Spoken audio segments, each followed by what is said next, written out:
오늘 우리에게 주시는 하나님의 말씀은 빌립보서 2장 1절부터 11절까지 말씀입니다. 제가 한 절, 여러분이 한 절 교독하신 후에 마지막 절은 합독하겠습니다. 그러므로 그리스도 안에 무슨 권면이나 사랑의 무슨 위로나 성령의 무슨 교제나 긍휼이나 자비가 있거든 마음을 같이하여 같은 사랑을 가지고 뜻을 합하여 화합을 이루고 아무 일이든지 다툼이나 허영으로 하지 말고 오직 겸손한 마음으로 각각 자기보다 남을 낮게 여기고 각각 자기 일을 물어 또한 각각 다른 사람들의 일을 물어와 나의 기쁨을 충만하게 하라. 너희 안에 이 마음을 품으라. 곧 그리스도 예수의 마음이니 그는 근본 하나님의 본체시나 하나님과 동등됨을 취할 것으로 여기지 아니하시고 오히려 자기를 비워 종의 형체를 가지사 사람들과 같이 되셨고 사람의 모양으로 나타나사 자기를 낮추시고 죽기까지 복종하셨으니 또 십자가에 죽으시니라. 이러므로 하나님이 그를 지극히 높여 모든 이름 위에 뛰어난 이름을 주사 하늘에 있는 자들과 땅에 있는 자들과 땅 아래에 있는 자들로 모든 무릎을 예수의 이름에 꿇게 하시고 모든 입으로 예수 그리스도를 주라 시인하여 하나님 아버지께 영광을 돌리게 하셨느니라. 아멘. 함께 읽은 말씀 가지고 공동체 변화의 장이란 제목으로 복음과 삶 시리즈 네 번째 말씀을 함께 나누도록 하겠습니다. 지난 시간까지 우리가 두 번에 걸쳐서 우리는 복음이 사람의 마음을 어떻게 변화시켜 나가는지에 대해 나눴습니다.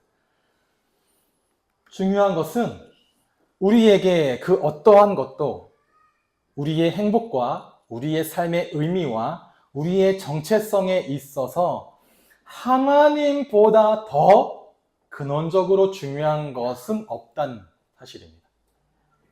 다시 말씀드립니다. 저와 여러분에게 하나님보다 더 중요한 것은 없습니다. 우리의 행복도, 우리의 삶의 의미도, 우리의 정체성도 하나님에게서 찾으면 되고요. 하나님으로부터 채워지게 되고 하나님 안에서 확인하시면 됩니다. 그런데 그럼에도 불구하고 이러한 사실이 너무나 명확함에도 불구하고 우리는 또 쉽게 우상을 만들어냅니다. 이 우상이 무엇이었습니까? 우상이란 예수 그리스도와 같은 선상에 놓여져 있는 우리의 믿음의 대상들을 말합니다. 예수 그리스도와 같은 선상에 놓여져 있는 우리의 믿음의 대상들. 그래서 나의 행복을 위해서라면, 나의 삶의 의미를 위해서라면, 나의 정체성의 확립을 위해서라면 이런 것들이 꼭 있어야 된다라고 생각하는 그것을 우리는 동일한 선상에 놓는다라는 거죠. 그래서 어쩌면 나의 마음에 어느 순간만큼은 하나님보다 더 중요하다고 여기는 그것을 보고 우상이라 말합니다. 예수 그리스도와 같은 선상에 놓여 있는 것. 나에게 이것만큼은 꼭 있어야 된다고 생각하는 그것. 그래서 나의 마음에 하나님보다 더 중요하다라고 여겨지는 그것으로 우린 뭐하냐? 내 마음이 노예화돼요. 무엇에 놓여야 됩니까? 에피스미아이. 지나친 욕망들에, 지나친 욕심에 내 마음이 노예화됩니다. 그 지나친 욕심이 내 마음을 다스리고 주관하고 주인이 되어집니다. 그걸 보고 우상이라 말하죠. 하나님께서 예수 그리스도 통해 우리에게 구원을 베풀어 주신다라는 기쁜 소식이 바로 복음인데 이 복음으로는 뭡니까? 불충분하다는 겁니다. 예수님만으로는 목사님 충분하지 않아요. 예수님이 밥 벌어 먹여줍니까? 예수님이 나의 질병을 고쳐주고 예수님이 나의 가정에 당한 문제를 해결해주고 내 마음의 허함을 채워줍니까? 충분하지 않아요 라고 여기는 그 불신앙이 바로 우상 숭배의 근원되어지는 뿌리라는 거죠. 오늘 우리가 이 예배 자리에 나오는 이유는 명확합니다. 단 한 가지입니다. 여러분의 마음속에 하나님보다 높아져 있던 것들을 끌어내려 다시 주 앞에 내려놓는 시간입니다. 그리고 나서 오직 예수 그리스도만이 내 마음과 생각, 내 전 인격의 주인 되심을 고백하고 하나님의 사랑, 하나님의 은혜가 오늘도 나에게 충만히 부어지고 있음을 그래서 나에게 더 이상 다른 것이 필요하지 않음을 고백하는 시간, 붙잡는 시간. 그래서 하나님만으로 기뻐하는 시간이 바로 예배의 자리, 예배의 시간이라는 거죠. 다시 기억하십시오. 저와 여러분, 우리에게 하나님보다 더 중요한 것은 없습니다. 우리의 모든 것은 그 그리스도 예수 안에서 찾으면 됩니다. 그리스도 예수로 채워지면 됩니다. 그리스도 예수 안에서 확인하시면 됩니다. 나의 삶의 의미도, 나의 행복도, 나의 정체성도. 이렇게 마음과 우상 숭배, 나 자신에 대한 문제를 다루고 나서 팀 켈러 목사님은 공동체에 대한 이야기를 이제 시작합니다. 그리고 이 공동체라는 것에 달린 부제가 무엇이냐? 변화의 장이에요. 변화의 자리, 변화의 장. 여기서 말하는 공동체는 여러분이 세상에서 말하는 그런 커뮤니티를 이야기하는 것이 아니라 교회 공동체를 말합니다. 기독교 공동체, 교회 공동체, 신앙 공동체. 그렇다면 한번 여러분 생각해 보십시오. 왜 교회 공동체가 변화의 장이 되어야 합니까? 왜 성경은 공동체를 변화의 장으로 우리에게 제시하고 있습니까? 일까요? 그 이유는 이 공동체 안에서 저와 여러분이 우리 안에 있는 바로 마음에 대한 문제를 마주하게 됩니다. 그리고 내 안에 있는 우상에 대한 문제, 그 우상 숭배에 대한 문제를 이 공동체 안에서 직면하게 되어집니다. 직면하게 하세요. 결국 우상이란, 내 마음의 문제란 앞에서 계속 이야기해온 것처럼 이는 지나친 욕망에 대한 문제입니다. 지나친 욕망. 그런데 여기 계신 각자가 각자 자신의 욕망을 가지고 있는 채로 이 공동체 안에 들어와서 서로 교제하고 나누고 사귀게 되어지면 어떻게 됩니까? 욕망과 욕망이 부딪히는 거예요. 욕망과 욕망이 부딪혀 충돌합니다. 그런데 세상은 이 욕망을 뭐로 통제하느냐? 이익이란 것으로 통제를 하죠. 이익이 내 눈앞에 있으니까 그 이익에 대한 욕심으로 나의 욕망을 잠시 접어두고 내려놓는 거예요. 잠깐 섬겨주죠. 잠깐 도와주기도 하고. 근데 교회는 그렇지 않잖아요. 교회는 이익 공동체가 아니잖아요. 어떻게 될까요? 서로가 욕망을 가지고 나오면 부딪혀지는데 그 부딪힘으로 뭐가 안 됩니까? 절대로 하나가 될 수가 없어요. 그리고 이 공동체가 유지되어지기 어렵게 되어지죠. 그래서 교회가 분열되어지는 겁니다. 그래서 하나님은 이 교회를 유지하기 위해서 변화시키십니다. 말씀과 성령으로 여러분 마음을 비춰보세요. 비춰주세요. 그리고 여러분 안에 있는 죄를 드러내십니다. 그리고 여러분 안에 있는 우상을 드러내십니다. 그리고 그 죄와 우상을 복음 안에서 그 문제들을 다루어 가시고 또 해결해 가세요. 하나님이. 그렇게 이 교회 공동체 안에서 각 개인의 마음과 그 안에 있는 우상들이 변화되어지는 그러한 장이 되어진다는 거죠. 직면하게 하시고 마주하게 하시고 그걸 드러내게 하시고 또 변화시켜 가십니다. 개인을. 그러면 지역과 사회는 어떻게 됩니까? 앞으로 다루게 될 내용들이 있죠. 이 공동체 안에서 변화되어진 우리 개인이 이제 각 가정으로 또 개인의 만남으로 또 이 직장에서 또 학교에서 그리고 사회에서 하나님 나라의 선과 하나님 나라의 정의를 실현해 가면서 각자 있는 그곳에 변화의 주체로 서게 되는 겁니다. 이것이 복음이 이 교회 공동체를 통해 세상으로 흘러들어가고 그 세상을 변화시켜 나가는 질서가 됩니다. 하나님 한 개인을 교회 공동체 안에서 변화시키시고 변화되어진 개인이 가는 곳마다 하나님 나라의 선과 하나님 나라의 정의를 이루게 하셔서 그 사회를 본격적으로 바꿔나가시는 거죠. 그래서 우리가 1월 5일 날 우리는 교회 공동체를 시작하면서 나눴던 내용입니다.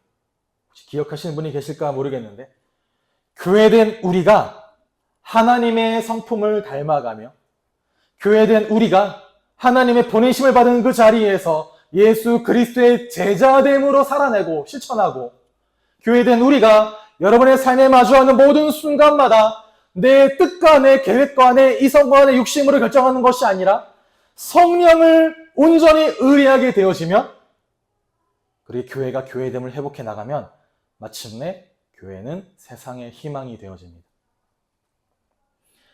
그렇게 세워진 올바른 교회 안에서 성경에 기반한 건강한 복음이, 건강한 말씀이 매주 선포되어지고, 그 공동체 안에 성도가 서로 사랑함이 넘쳐 흘러 교회 밖으로, 담장으로 넘어 세상으로 흘러 들어가게 되어지면, 그래서 그 세상에서 만나게 된 그 사람에게 그리스도 안에 있는 이 연합이, 그리스도 안에 있는 이 성령의 교제하심이 얼마나 풍성한지 맛보게 한다면 반드시 한 사람을 온전하게 세워 나갈 수 있다는 거죠. 저는 그렇게 확신하고 이 교회 공동체를 시작하게 됐습니다. 그리고 하나님께서 우리를 그렇게 지어져 가실 것이고 그렇게 세워 가실 것임을 저는 또한 확신합니다. 그러면 이 기독교 공동체, 교회 공동체가 과연 무엇입니까? 헬라어로 에클레시아라고 하죠. 에클레시아. 에클은 밖으로, 다음에 불러 모으다입니다. 밖으로 불러 모았다라는 얘기죠. 어디에서 그 밖으로 불러내셨습니까? 이 죄악된 세상에서 불러 모아진 구별된 자들의 모임이 교회요. 어떻게 불러 모아졌느냐? 예수 그리스도를 구주로 믿는 성도들의 모임이 바로 교회라는 겁니다. 그럼 이 교회 공동체 안에는 어떠한 의미들이 여러분 담겨져 있습니까? 팀 켈러 목사님은 이 기독교 공동체, 교회 공동체를 세 가지로 정의를 내립니다. 이 세 가지는 무엇으로 정의 내리느냐? 성부 하나님, 성자 예수님, 성령 하나님, 삼위일체 하나님의 사역으로 교회 공동체를 정의합니다. 먼저 교회는 하나님의 백성입니다. 교회는 하나님의 백성이 된 사람들의 모임입니다. 어떻게 하나님의 백성이 됩니까? 죄를 고백하여 회개하고 예수 그리스도를 통해 그 죄 사함을 받으며, 죄 사함을 받은 우리가 이제 하나님의 자녀가 된 사람들의 모임이 바로 교회라는 거죠. 즉, 예수 그리스도를 통해 우리에게 주어진 하나님의 은혜, 구원의 은혜를 다 같이 경험한 사람들이 모이는 곳이 바로 교회입니다. 구원의 은혜를 받은 사람들이. 다 함께 출애굽기 6장 6절에서 7절 말씀 한번 읽어보겠습니다. 시작.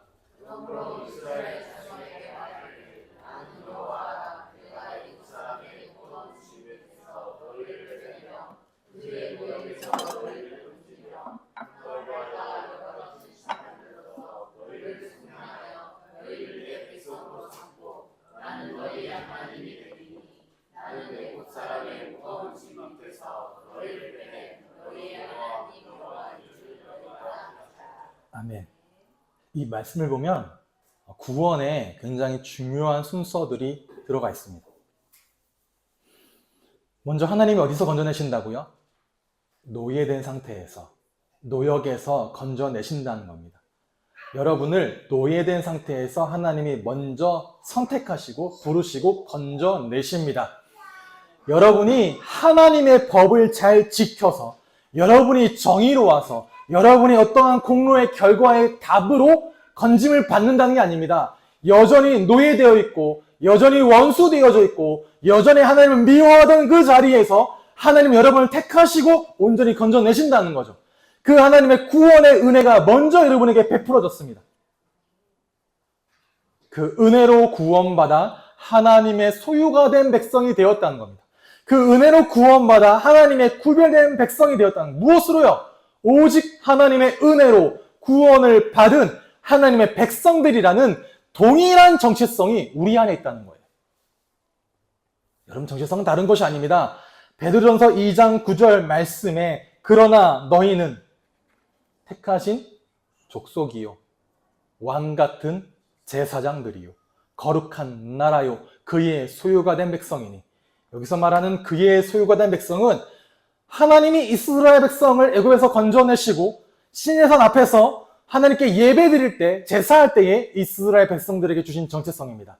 너희가 나의 소유됨을 모든 만방에 내가 알게 하겠다. 동일한 말씀을 베드로가 인용해 오는 거죠. 그의 소유가 된 백성들입니다. 그게 여러분의 정체성입니다.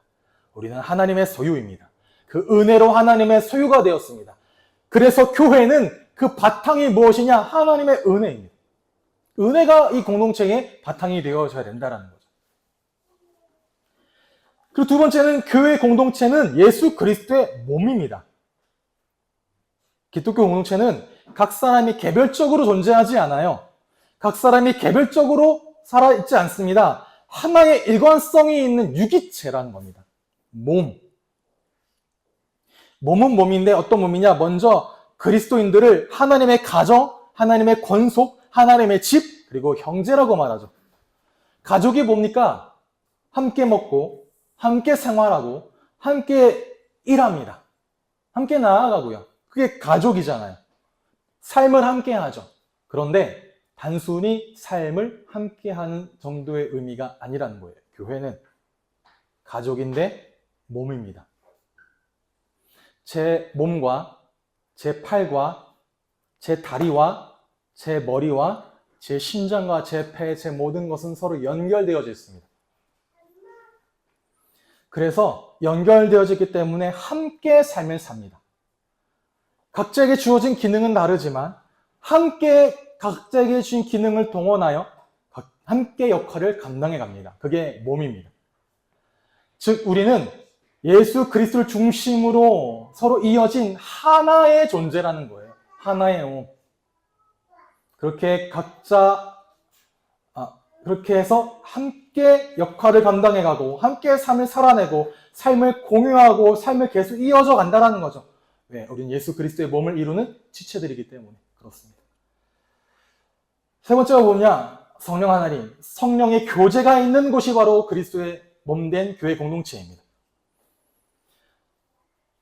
하나님은 이 교회 공동체를 통해 하나님의 미래에 계획하시는 그 미래의 모델이 되는 천국이 있는데 그 천국의 모습을 세상에 보여주기를 원하세요. 그 사실, 하나님의 미래에 이러한 공동체를 이루어 가실 것이다라는 사실을 보여주고 증거하고 나타내는 곳이 바로 교회라는 거죠.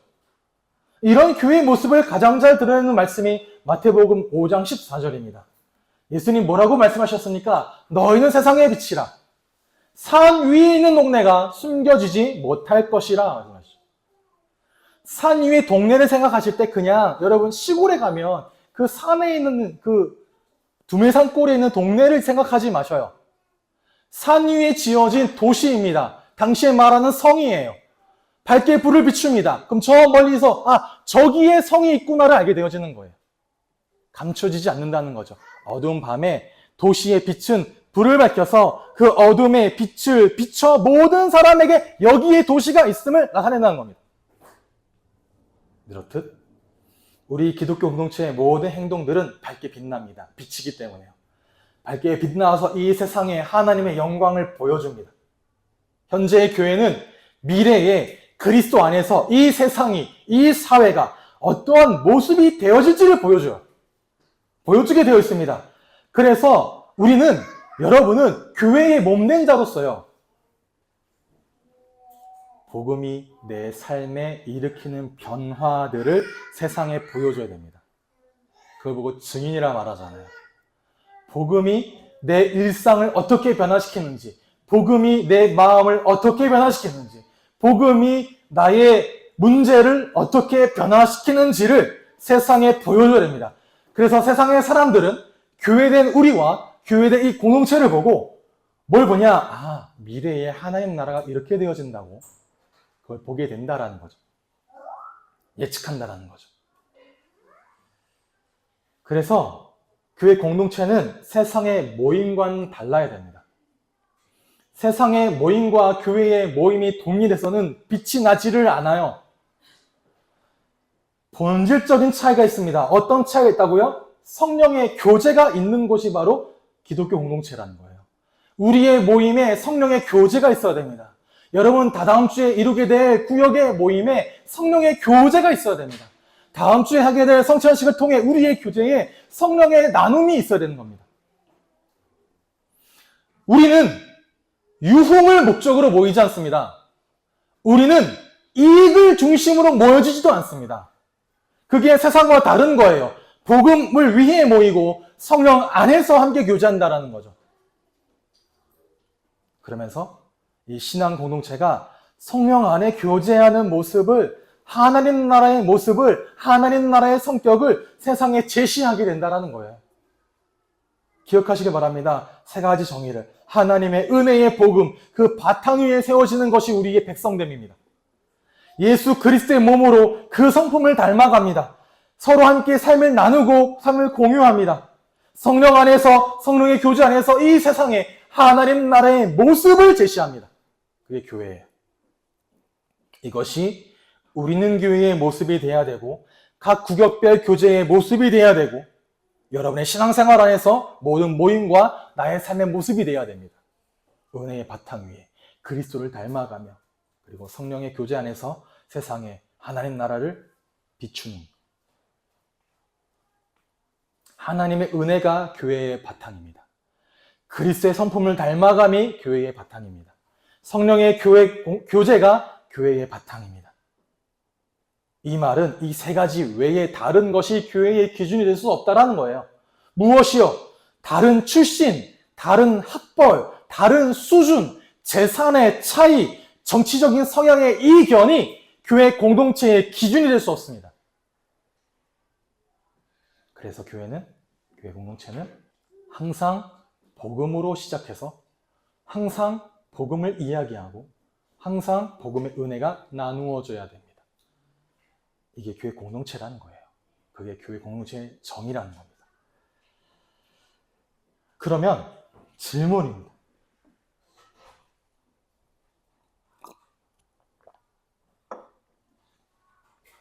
여러분, 복음이 무엇입니까? 복음이 무엇입니까? 전사님께서 지난주 모임 때 나온 질문이라고 해서 교회 단톡방에 올려주셨는데 답을 못 달았습니다. 단순히 달 수가 없을 것 같아서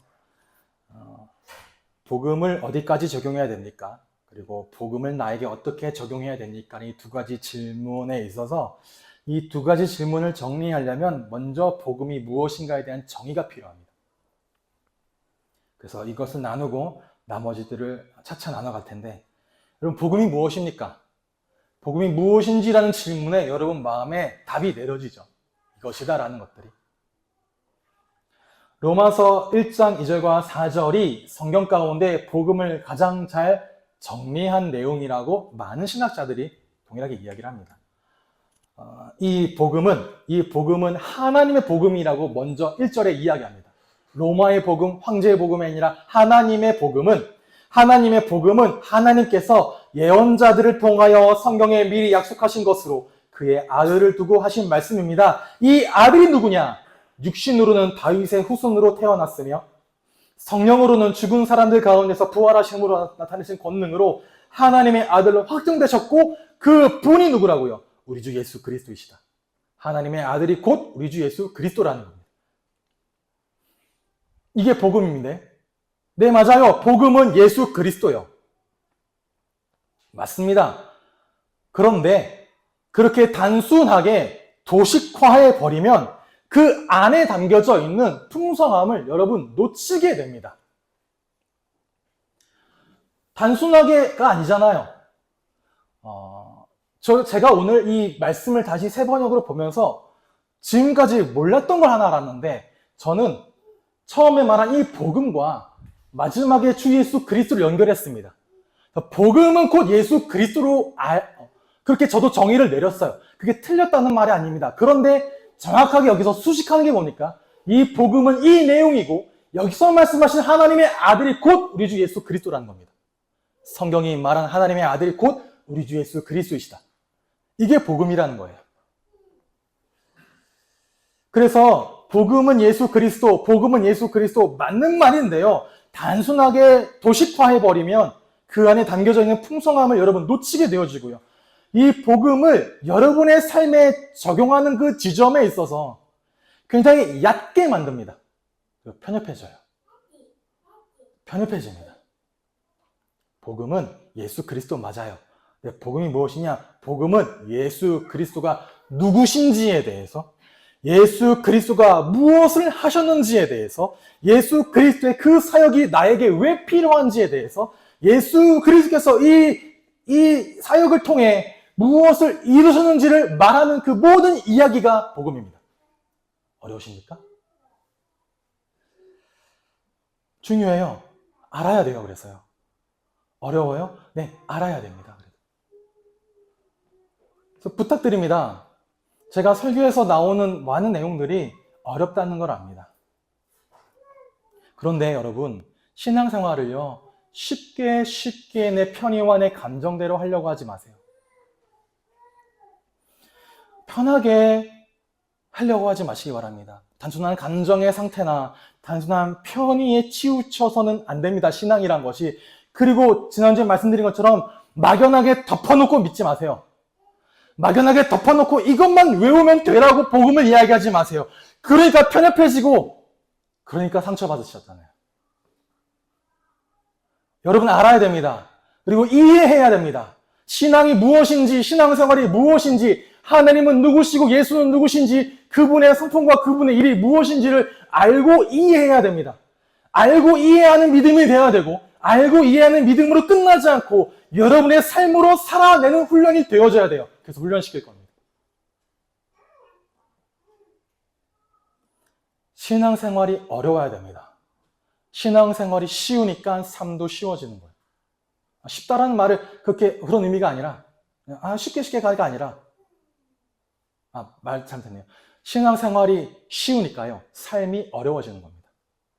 신앙생활을 어렵게 힘들게 하란 말이 아니라 진짜 알아가고 이해하고 그 안에 담겨진 풍성함을 알면 알수록 삶이 얼마나 쉬워지는데요. 복음은 예수 그리스도 안에서 하나님이 이루신 사건들입니다. 로마서 1장 2절에서 4절에 말하는 것처럼 예수 그리스도 그 이름 안에 담겨진 성육신, 십자가, 부활과 승천, 재림, 그리고 그 이후에 완성되어질 하나님 나라까지 이 땅간에 확장되어진 그 모든 것, 즉 하나님의 구원의 이야기가 복음입니다. 창세기부터 계시록까지 이어지는. 그렇다면 이 복음이 그저 구원받고 끝나는 것이 아니라 구원 이후에 여러분의 모든 삶을 덮어내는 것이 복음이라는 거죠. 그래서 구원은 이루어가는 겁니다. 과거의 죄를 덮어내고 용서하는 것이 복음이고요. 현재의 삶을 계속해서 이끌어가는 것이 복음이고, 미래에 주어진 소망을 바라보고 참고 견디는 것이 복음입니다. 단지 예수 믿고 구원받는 것으로 복음의 모든 것이 끝난다 말하면 그 안에 담겨진 부르심이 무엇인지, 그 안에 있는 칭의와 성화가 무엇인지, 이 공동체에 주어지는 책임이 무엇이고, 교회에 주시는 명령과 사명이 무엇인지 다 놓치게 되는 겁니다. 따라서 복음을 적용한다, 복음을 누린다라는 말은 단지 내 감정의 편의를 말하지 않아요. 또는 윤리적인 기준을 말하지 않습니다. 그리스도와의 연합을 통해 내게 주시는 그 은혜들을 확인하게 하실 겁니다. 성경을 통해 주어지는 그 말씀을 내 삶에 살아내게 하실 겁니다. 복음. 어려우시면 계속 질문하세요. 저도 계속 나눌게요. 제가 알고 있고 제가 알아가고 있는 이 복음의 내용들을 계속 나누겠습니다. 다시 말씀드립니다. 도식화해서 쉽게 딱 공식처럼 외우지 마세요. 시험 보는 거 아니잖아요. 그 안에 어마어마한 풍성함이 있습니다. 편협해지지 마십시오. 좁아지지 마세요. 그렇다면 오늘 말씀을 통해 우리에게 무엇을 권면하십니까? 오늘 본문의 빌립보서 2장 2절과 3절에 보면 하나님께서 교회 공동체에 요구하시는 두 가지가 있습니다. 첫 번째가 같은 생각을 품고 같은 사랑을 가지고 뜻을 합하여 한 마음이 되라는 거죠. 교회 공동체가 서로 화합하여 일치가 되라는 겁니다. 생각에, 마음에, 의지에 대해서 하나를 이루어라. 예수 그리스도의 복음의 진리에 대해서 마음을 함께 같이 하고 서로를 사랑하고 같은 목표를 향해 함께 동역할 것을 권면하는 거죠. 그게 빌립보 교회에 주시는 권면이고 지금 우리에게 주시는 권면이기도 합니다. 첫 번째입니다. 이게. 화합하여 일치가 되라. 두 번째 3절에 보니까 무슨 일을 하든지 경쟁심으로나 허영으로 하지 말고 겸손함으로 하고 자기보다 서로 남을 낮게 여기십시오라. 겸손한 마음을 가지고 서로를 섬기는 것이 바로 교회 공동체라는 거죠. 즉, 다른 사람이 가지게 될 이익을 나보다 앞서 생각하라는 겁니다. 우선하라는 겁니다. 경쟁심은 뭐냐? 내 필요를 앞세우는 것을 보고 경쟁심이라 말합니다. 그것이 아니다. 그것을 하지 말아라. 허영은요, 나의 헛된 영광을 추구해서 나를 계속 높이는 게 허영입니다. 그러지 말고 겸손한 마음을 가져라. 두 가지입니다. 일치와 겸손이요. 일치와 겸손. 이게 이 일치와 겸손이 어떻게 교회 공동체 안에서는 가능합니까? 라고 하면 1절 말씀입니다. 다 함께 읽어보겠습니다. 시작.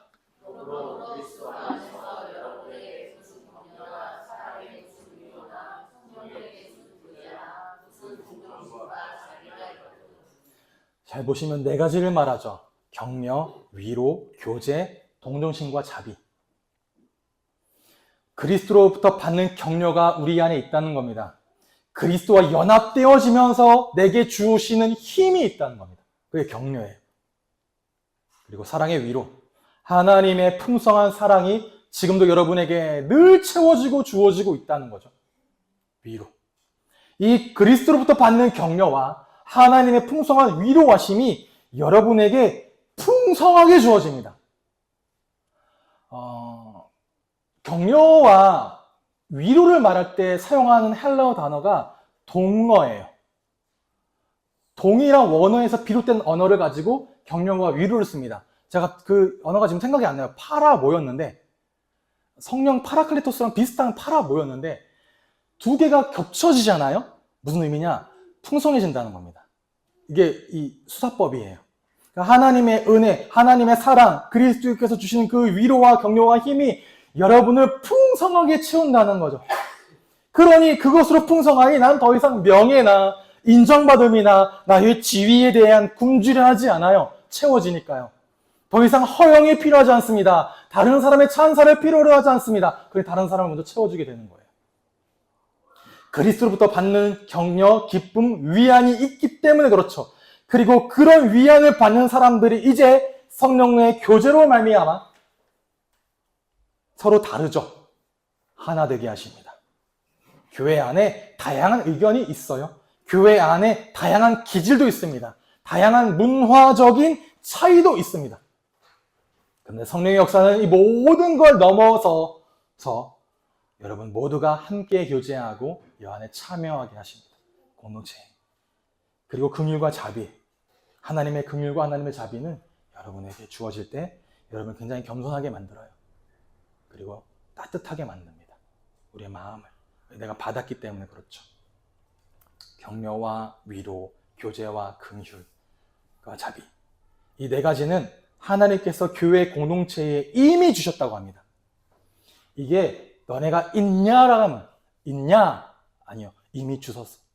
이미 주셨다면, 이미 너에게 주어졌다면 뭘 할 수 있다고요? 같은 생각을 품을 수 있다. 같은 사랑을 할 수 있어. 뜻을 합하여 한 마음이 될 수 있다. 이미 이 네 가지가 너희들에게 주어졌다면, 이미 주어졌으니 무슨 일을 하든지 경쟁이나 허영으로 하지 않고 서로를 섬기며 겸손하게 할 수 있다. 인 거죠. 그리고 나서 이렇게 교회에 대한 권면을 한 다음에 이 모델이 된 한 사람을 소개합니다. 한 분을 소개합니다. 누구예요? 예수 그리스도. 6절부터 11절까지 말씀에 예수 그리스도께서 이미 우리에게 이러한 삶의 모습과 태도를 보여주셨다는 겁니다. 근본 하나님의 본체이셨던 예수님이 자기 자신을 지극히 낮추셔서 종의 모습, 인간 본성을 취하셨고, 그리고 하나님의 특별한 계획을 위해 겸손히 순종하셨습니다. 하나님의 계획을 위해 사람들을 섬기셨죠. 스스로 연약해지셨고, 스스로 낮아지셨고, 스스로 상처받으셨고, 우리를 위해 십자가에 죽으셨습니다.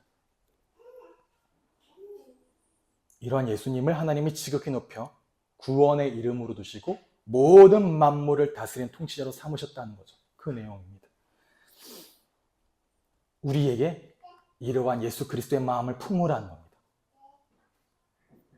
겸손, 자기를 비워내고 순종하고 낮아지고 섬김으로 드러났던 그 하나님의 사랑, 여러분 전에 봤던 그 킹 오브 킹스라는 영화에 계속 강조되었던 하나님의 사랑, 그 마음을 공유하라는 겁니다. 품으라, 공유해라.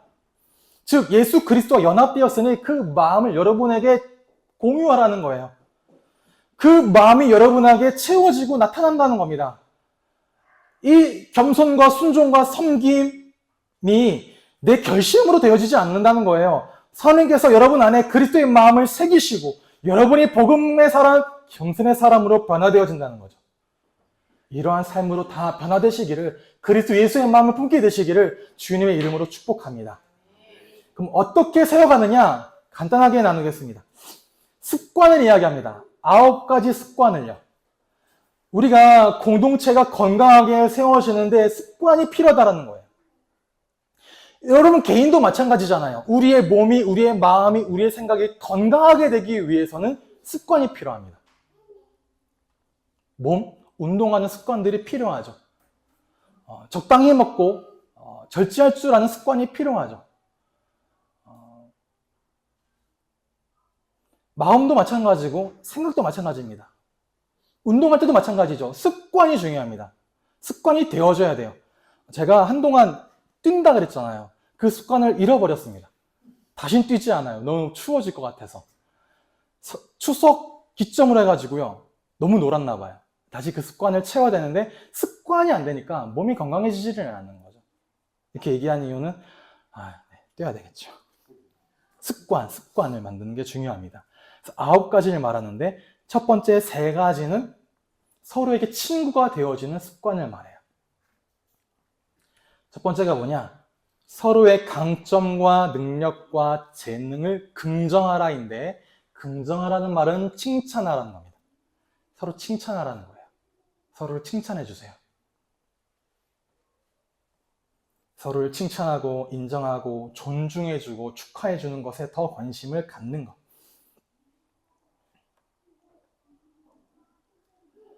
두 번째가 뭐냐? 그리스도 안에서 다른 사람의 동등함을 인정하는 겁니다. 세상적인 신분이나 위계의 질서를 대단하게 생각하는 것은 성경은 거부합니다. 세상은 그게 힘이 있어요. 계층이 다르고 인종이 다르고 직업이 다른 것에, 그리고 내가 어떠한 문화권 안에 있느냐가 힘을 가집니다. 근데 성경은 이런 구별과 차별이 교회 안으로 들어오는 걸 거부해요. 이러면서 뭘 얘기하느냐? 사울의 회심을 이야기합니다. 사울은 핍박자, 박해자였잖아요. 다마스커스로 거기도 예수 믿는 자들이 있는 줄 알고 잡으러 가는 사람이었습니다. 그가 갑자기 회심하게 되어지죠.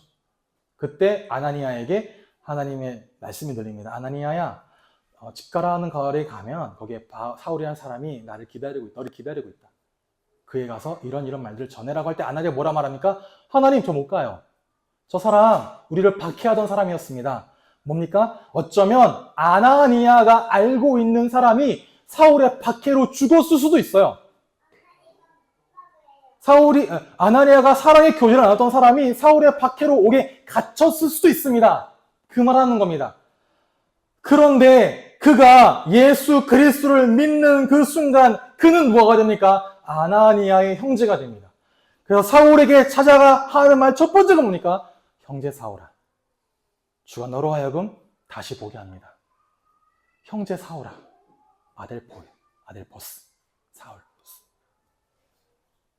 형제 사울아라고 하는 거죠.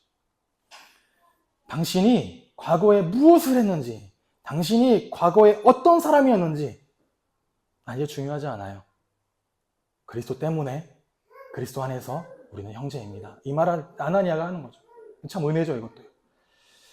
셋째가 뭐냐? 가시적인 애정을 통해서 서로를 인정하라는 겁니다. 즉, 여러분 안에 있는 사랑과 애정을 눈에 보이도록 표현하라는 거예요. 사랑을 표현하세요. 서로를 차갑게 대하거나 딱딱하게 대하거나 서로에 대해 무관심하거나 거칠게 대하거나 하지 말라는 겁니다. 사랑이요. 근데 또 이 사랑에 대해서 이야기하시면 내 방식대로의 사랑을 말해요. 내 생각대로의 사랑을 이야기합니다. 아니요. 그건 존중이 아니죠. 상대가 원하는 사랑, 상대가 원하는 애정을 눈에 보이도록 표현해 주는 겁니다. 말이, 행동이, 분위기가, 뉘앙스가 이미 사랑이 아닌데 말로는 사랑해 할 수는 없잖아요. 이 앞에 세 가지가 서로를 인정하여 친구가 되는 것이고 다음 세 가지는 서로를 나누며 가족이 되는 겁니다. 첫 번째 공유하랍니다. 네 번째 공유하랍니다. 서로의 공간과 물건과 시간을 공유하랍니다. 누구에게 하듯이 가족과 하듯이. 공간을 공유한다는 건 자기의 삶의 자리에 성도를 초청한다는 거예요. 집이든 또는 나의 어떠한 자리든 나의 어떠한 삶의 공간에 함께 초청하여 서로의 삶을 나누라는 거죠. 함께 식사도 하고 함께 공부도 하고 함께 놀기도 하고. 물건을 공유한다는 말은 서로의 필요가 있다면 지혜롭게 채워주라는 거예요. 뭘 사주라는 얘기라기보다는 그것도 되겠습니다만 나한테는 필요가 없는 물건이 있네. 근데 교회 공동체에는 필요한 사람이 있을 것 같아. 기꺼이 나눠주는 거죠. 아까워하지 않고. 서로의 필요를 지혜롭게 채워주고 공급하는 것. 또는 이 사람에게 무엇인가 필요하다면 저도 계속 바라고 있는 건 우리 안에 어느 정도의 구제에 대한 비용들이 마련이 되면 연말에 우리 안에 그러한 부분들의 필요를 채워줄 수 있겠습니다. 또 어떤 교회는 그런 것도 하더라고요. 제가 말씀드렸으면 모르겠습니다만 어떤 사람이 무리한 대출, 과도한 대출, 자신의 의사가 아닌 과도한 대출을 힘들어할 때 그런 이자 비용들을 구제비로 지출한 데도 있었습니다. 그것만 해결해줘도 이 사람이 숨을 쉴 수 있으니까. 크진 않았겠죠. 적절한 금액들을. 물건. 그리고 무엇보다 시간입니다. 서로가 서로를 필요할 때 함께 하는 거예요. 정기적으로 시간 함께 예배, 모임, 훈련에 함께 하는 거죠. 다섯 번째는 서로의 필요와 문제를 공유하는 것, 서로의 짐을 지어주는 겁니다. 갈라디아서 6장 2절에 나눴던 것처럼. 여섯 번째가 서로 신앙과 생각과 영성을 공유하는 겁니다. 함께 기도하고 함께 예배하고 함께 찬양하고 함께 성경을 읽고 성경 가지고 토론하고 공부하고 깊은 믿음의 일치를 이루어가는 것. 이 시대에, 이 장소에 어떻게 하나님의 백성으로 살아갈지들을 서로 나누는 것. 여섯 번째죠. 다음 세 가지는 서로 섬기는 겁니다. 친구가 되었고요. 가족이 되었으면 이젠 종이 되는 겁니다. 일곱 번째, 보고하는 자세로 서로 섬기라는 겁니다. 너희 죄를 서로 자백하라고 말씀하시죠. 너희 죄를 서로 자백해라. 나의 죄, 나의 연약함, 또는 나의 우상이 무엇인지, 나의 어려운 영역이 무엇인지를 서로 이야기하고 나누는 것을 통해 이 공동체 안에서 그래, 이 사람의 연약함이 그리스도 안에서 어떻게 회복되어져 가는지들을 보여주는 거예요. 서로 보고하는 자세로 서로를 섬기라. 그리고 나서 용서와 화해로 서로를 섬기라. 서로 포기하지 말고 이 공동체를 하나 되게 만들어 가라는 거죠. 아홉 번째, 우리의 이익이 아니라 당신의 이익을 위해 섬기는 겁니다. 아홉 가지죠. 이 모든 것의 결론이 무엇이냐? 하나입니다. 서로 사랑하라는 거예요. 아무리 우리가 좋은 습관을 가진다 하더라도 그 안에 사랑이 없으면 안 되죠. 믿음이 있고 소망이 있어도 사랑이 없으면 완전해지지 않습니다. 제일은 사랑이라는 거예요. 여러분의 믿음이 사랑으로 드러나는 겁니다.